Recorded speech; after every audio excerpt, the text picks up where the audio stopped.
محترم سامعین کرام، حاضرین مجلس، آج کے اس مجلس کا جو موضوع ہے وہ شادی۔ تو آج ہم قرآن کی ان چند آیات سے متعلق بات کریں گے جو ہم خطبہ نکاح میں سنتے ہیں اور پڑھا جاتا ہے، اور ہمیں رب کائنات کے قرآن مقدس سے اس رشتے کو نبھانے اور چلانے کا درس دیا جاتا ہے۔ چونکہ عربی میں ہوتا ہے تو ہم سمجھتے نہیں، اور ہمیں معاشرت میں اس نکاح کے تقدیس کو سمجھنے کی ضرورت بھی ہے۔ اب دیکھیے قرآن کی آیت جو میں نے سب سے پہلے تلاوت کی کہ یا ایھا الناس اتقوا ربکم الذی خلقکم من نفس واحدہ۔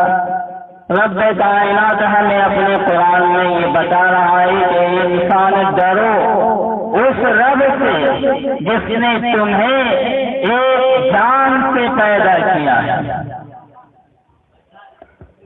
اس کا مطلب اللہ تعالی ہمارے ذہنوں میں ایک بات کی طرف اشارہ کر رہے ہیں کہ انسانوں یہ بات ذہن میں رکھنا کہ ساری دنیا کی انسانیت ایک ہے، ہم الگ نہیں ہیں، دنیا کے انسان الگ نہیں ہے، ہماری ذات و ذاتیت کے اعتبار سے کوئی تفریق نہیں ہے۔ من نفس واحدہ، ہمارا بلڈ، ہمارا خون، ہماری انسانیت ساری کی ساری ایک ہے۔ من نفس واحد، کیونکہ آدم علیہ السلام کی سارے کے سارے اولاد ہیں۔ یہ انسان کو سب سے پہلے اللہ تعالیٰ کا اس پاور، اس طاقت سے ڈرو جو تم کو ایک بنایا۔ یہ کانسیپٹ مت بھولنا کہ کوئی بڑا ہے، کوئی چھوٹا ہے، کوئی ناٹا ہے، کوئی موٹا ہے، کوئی کسی قبیلے کا ہے، کوئی ایک خاندان کا ہے، کوئی دوسری برادری کا ہے۔ یہ سارے فرق کو مٹاؤ اپنے مزاج سے۔ من نفس واحدہ، اس کے بعد اللہ نے فرمایا وَخَلَقَ مِنْهَا زَوْجَهَا، پھر اسی میں سے تمہارے جوڑے بنائے۔ وَبَثَّ مِنْهُمَا رِجَالًا كَثِيرًا وَنِسَاءً، پھر اسی سے مردوں کی ٹولی بنا دی رب کائنات نے، اور اپنی قدرت سے عورتوں کی ٹولی بنا دی۔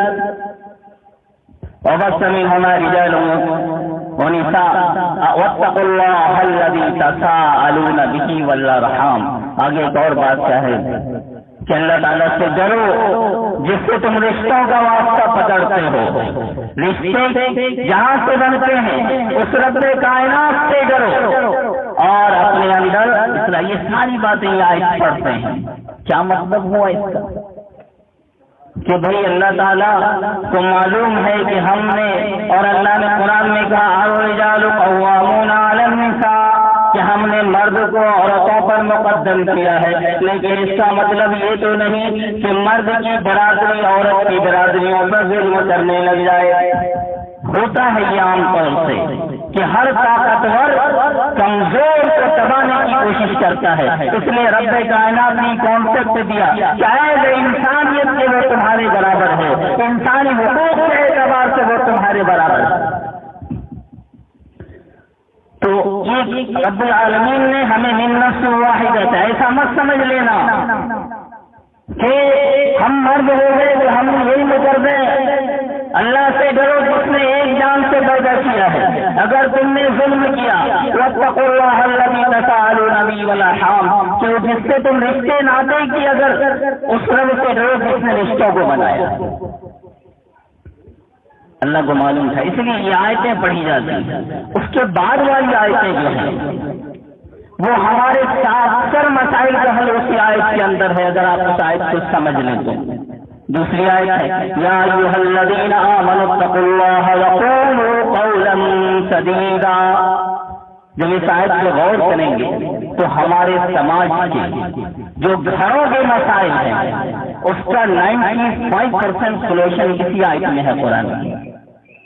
جو گھر کے ہمارے اندرونی مسائل ہوتے ہیں ان کا سولوشن اور ان ساری پرابلم کا خاتمہ صرف اس آیت کے اندر اگر ہم سمجھ لیتے کہ اللہ سے ڈرو اور سیدھی بات کرو، کیا مطلب ہے سیدھی بات کرنا؟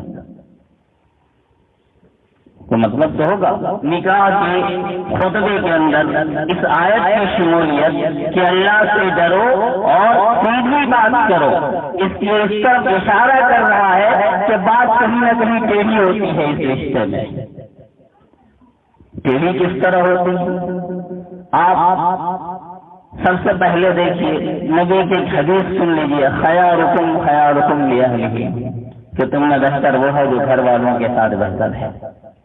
اور اللہ کی آیت کے وقولوا قولا سدیدا، آگے دیکھیے یصلح لکم اعمالکم ویغفر لکم ذنوبکم، کہ اگر آپ اعمال قول سدید کو استعمال کر لیں گے، یعنی نرم روش اور صحیح بولی کا استعمال کر لیں گے، تو اس کے برکات بھی یہ ہوں گے کہ آپ کے رب کائنات گناہوں کو معاف کر دے گا اور آپ کی اصلاح بھی کر دے گا۔ وَيَغْفِرُ لَكُمْ ذُنُوبَكُمْ يُصْلِحْ لَكُمْ أَعْمَالَكُمْ، آپ کی اگر عمل میں بھی گڑبڑی ہوگی تو رب کائنات اس کو سدھارے گا۔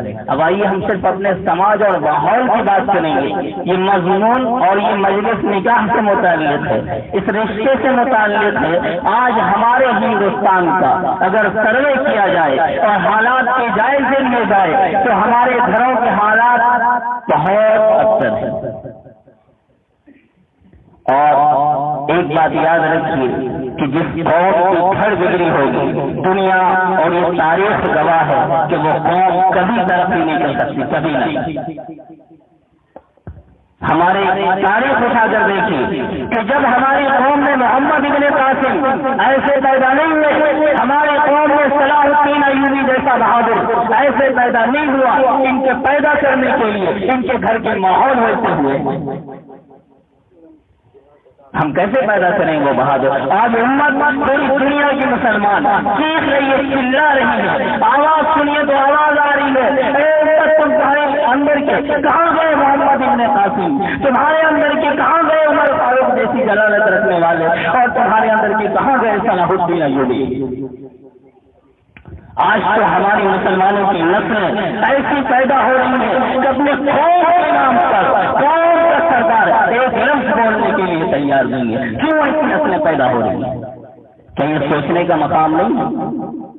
اربوں کی آبادی میں پوری دنیا میں مسلمان بس رہے ہیں، لیکن جس دین کے ماننے والے کہ جیسے دن واحدین کا سبق جس کو نبی نے پڑھایا، وہ مسلمان جو نبی کے دور میں جیتا تھا، تو نبی کے دور میں اگر ایک مسلمان کو تکلیف پہنچی ہے تو نبی نے پوری لشکر کو جمع کیا ہے اور ہم اس کا بدلہ نہیں ہے، اس لیے کہ ہماری خون سارے خون برابر ہے۔ اور یہاں دنیا میں مسلمانوں کے ایک حصے پر برما میں تو کبھی فلسطین میں ہمیں زندہ جلایا جا رہا ہے، لیکن ہماری پوری اربوں کی آبادی میں ایک بھی قوم کا لڑ ایسا پیدا نہیں ہو رہا ہے جو ایک آواز اٹھائے۔ جانتے ہیں کیوں؟ پوری قوم چلا رہی ہے، تڑپ رہی ہے کہ اللہ کوئی رہنما ہے، لیکن کوئی ایسا رہنما نہیں مل رہا۔ جانتے ہیں کیوں؟ اس لیے کہ ہمارے گھر کے ماحول ویسے نہیں ہے، ہم نے شور پیدا کرنا چھوڑ دیا ہے۔ ہماری قوم نے جیندروں جیسی زندگی گزارنی شروع کر دی ہے۔ مسلمانوں، یصلح لکم اعمالکم ویغفر لکم ذنوبکم، قول سدید کا استعمال ہونا چاہیے۔ ہم گھروں میں دیکھتے ہیں مسائل کہاں سے الجھ جاتے ہیں۔ رب کائنات اور محمد صلی اللہ علیہ وسلم کے ماننے والے انسانوں کے اندر کیوں مسائل بگڑتے ہیں؟ سبب بتاؤں آپ کو؟ ہمارے اندر قول سدید صحیح باتیں ہٹ گئی۔ ہماری قوم کے اندر اب گھروں کے مسائل کو دیکھیے کہ ذرا سی بات ہوئی، اس نے ایسے کہا، کسی نے موڑ دیا، ہماری پٹی اتر گئی قول سدید سے، ہمارے انداز بدل گئے، ہماری پٹی اتر گئی قول سدید سے۔ اب اس سے کیا ہوگا؟ اس لیے رقم اعمالکم کا جو سبرا تھا وہی ملے گا۔ اب ہمارے گھروں کے ماحول بدلیں گے۔ صرف یہ آیت یاد رکھیے، ہم کچھ نہیں بولیں گے آپ کو، صرف آج آپ کو اس آیت کی تشریح سمجھ لینی ہے کہ رب کائنات اور قرآن کی آیت ہے، یا الذین آمنوا اتقوا اللہ وقولوا قولا سدیدا۔ آج آپ صرف قول سدید کو سمجھیں گے کہ کیا ہے قول سدید۔ اور اس کے فائدے کو سمجھیں ہم سب اتنی. اور یہ خطبہ نکاح کی ایک آیت ہے جس کو ہم نکاح کے خطبے میں پڑھا کرتے ہیں. ہم اس چیز کو سمجھیں کہ رب کائنات نے انسان کو پیدا کیا ہے. ہمارے نبی کی زندگی کو دیکھو, نبی کے اخلاق کو دیکھیں, نبی کی زندگی, نبی نے مسلمانوں کو سکھایا, کیا سکھایا؟ معاف کرنا سکھایا, نرم روی سکھایا, اور پوری زندگی اس نرم روی پہ رہنا سکھایا. دیکھیے اب نبی کے واقع زندگی, پوری زندگی ہمارے ایک واقعہ آپ کو بتا دیں کس طرح نبی نے زندگی گزاری ہے اور کس طرح دشمنوں کے ساتھ سلوک کیا ہے. اور یہاں ہم مسلمان ہیں, ایک گھر میں ہیں, آپ ایک عورت کے حقوق جانتے ہیں وہ کہاں سے آ رہی ہے اور کس طرح آ رہی ہے. ایک انسان اگر آپ اس رشتے کو اور اس کے آنے کی حقیقت کو بھی سمجھ لیں گے, ایک عام انسان کو بھی ہمدردی آ جائے گی. ایک عورت جو اپنی بچپن کو چھوڑ دیتی ہے, جو اپنے ماں باپ کو چھوڑ دیتی ہے, جو اپنے سارے رشتے دار کو چھوڑ دیتی ہے, ان گلیوں کو چھوڑ دیتی ہے جہاں اس کا بچپنا گزرا ہے, ان یادوں کو چھوڑ دیتی ہے جس سے اس کا رشتہ وابستہ تھا, تو ساری چیزیں چھوڑ کر ایک انسان کے بھروسے پہ وہ آپ کیا آتی ہے. بتاؤ مسلمانوں, تمہارا اخلاق کیا کہتا ہے کہ تمہیں کس طرح سلوک کرنا چاہیے اس کے ساتھ. ہمارے ہاں ماحول کیا ہے اتنے سالوں کے بیچ میں کہ اسلام یہی سکھاتا ہے. ہمارے سامنے ہمارے ماحول ہوتے ہیں, اب ہم قول سدید سے ہٹتے ہیں, تھوڑی سی باتوں کو ایک پلاننگ کی شکل دیتے ہیں, ہمارے گھر کا ماحول خراب ہو جاتا ہے. اور اگر ہمارے گھروں کا ماحول, میں دنیا کے فلاسفر یہ لکھتے ہیں, دنیا کی ساری ترقی یافتہ قومیں یہ لکھتی ہیں. آج آپ دنیا امریکہ کا نام لیتی ہے, دنیا آسٹریلیا اور یورپ کا نام لیتی ہے, مادی ترقیات میں, دنیا کی ترقیات میں یہ مانتے ہیں کہ ان کی ایمانی زندگی نہیں, یہ مانتے ہیں کہ ان کے اندر بہت ساری اخلاقی برائیاں بھی ہیں, لیکن مسلمانوں یہ نہیں ماننا ہوگا تمہیں کہ ان کے اندر کچھ زندگی میں پختہ اصول ہیں جو پوری کی پوری یورپین قوم کے اندر پائی جاتی ہے. ایسے اللہ تعالیٰ کسی کو ترقی نہیں دیتا, کچھ اصول ہیں. لیکن ایک مسلمان اپنی زندگی کو دیکھے, اپنی خاندانی زندگی کو دیکھے, اپنے ملک کی زندگی کو دیکھے اور اپنی دنیاوی زندگی کو دیکھے, تو ہمارے اندر اکثر و بیشتر حصے میں کسی پلاننگ اور کسی تربیت کے نام کی کوئی چیز نہیں. آپ کو ایک واقعہ لکھتا ہوں, میں پڑھ رہا تھا انگلش اسٹیٹمنٹ میں کہ ایک آدمی تھا, اس میں ایک انگریز بازو میں رہتا تھا, ایک مسلمان بھی رہتا تھا ساتھ میں. وہ انگریز ایک دن کے لیے کہا کہ میں باہر جا رہا ہوں, تم میرے بچے کو دیکھنا. کہا ٹھیک ہے. دیکھا تو بچے کیا کر رہے تھے, دھوکے سے ایک پیالی ٹوٹ گئی اس بچے سے. ابھی مسلمان, وہ بچہ کسی انگریز کا ہے, ابھی مسلمان اس سے کہا کہ بیٹا دیکھو, اپنے ماں باپ سے کہنا یہ تم سے نہیں ہم سے ٹوٹی ہے اور میں پھر لا کے دے دوں گا. معاملہ بہت چھوٹا تھا, ہو گیا معاملہ. کل ہو کر دیکھا تو وہ پڑوسی اپنے بچوں کے ساتھ دروازے پہ کھڑے ہیں, دروازے پہ دستک دی, کھولا تو دیکھا کون, تو کہا کہ میں, آپ نے میرے ساتھ بہت بڑا ظلم کیا ہے اور آپ بہت خراب انسان ہیں. کہا بھائی کیا ہو گیا, میں نے تو بڑے اچھے سے آپ کے بچے کو رکھا. کہا کہ میں نے تربیت کی تھی اپنے بچے کی کہ پوری زندگی کبھی جھوٹ مت بولنا, لیکن آپ نے میرے بچے کو جھوٹ سکھا دیا. آپ نے میرے بچے کو جھوٹ سکھا دیا. تو یہ تو انگریزوں کے رہنے سہنے کا طریقہ ہے, اور ہماری زندگی میں رہنے کا کوئی طریقہ ہے؟ قول سدید ہے ہمارے اندر. دنیا کی ساری معاشرتی برائیاں ہمارے گھر سے اگر ختم ہوتی ہیں تو دنیا میں ختم ہوگی. ہم بہت دعائیں کرتے ہیں مسجدوں میں جا کر کہ اللہ مسلمانوں کی اصلاح کر دے, ہمارے حالات پہ رحم فرما, لیکن جب تک میرے گھر کے اندر کے حالات نہیں سدھریں گے ہم قوم کو کیا سدھاریں گے؟ اس لیے ضروری ہے کہ جو برائیاں ہمارے اندر پیدا ہو رہی ہیں ہم ان کو دیکھیں, قرآن اور شریعت کے اصول پر چلیں, اس کے بعد ہم ان کا خاتمہ کریں. جب ہمارے اندر سے وہ فوج اور وہ لال پیدا ہوں گے جن کی ایک آواز کی للکار سے پوری دنیا ہی جائے گی. تو یہ یصلح لکم اعمالکم, اور یہ کب ہوگا؟ قول سدید. ہم تھوڑا سا اپنے آج کے حالات کے گھروں کی جھلکیاں لیتے ہیں اور ہم یہی سمجھانے کی آج کوشش کریں گے کہ آپ اس چیز کو سمجھیے. معاملہ جیسے تیسے چلتا رہا تو ہماری قوم جیسے تیسے چلتی رہے گی, کبھی آگے نہیں بڑھے گی. اور حالات جو ملک کے آ رہے ہیں وہ جس طرف اشارہ کر رہے ہیں اس طرف ہماری قوم میں اب ہر ایک سے ایک لال کی ضرورت ہے تاکہ وہ اس ملک میں ہماری قوم اور ہماری شناخت برقرار رکھے.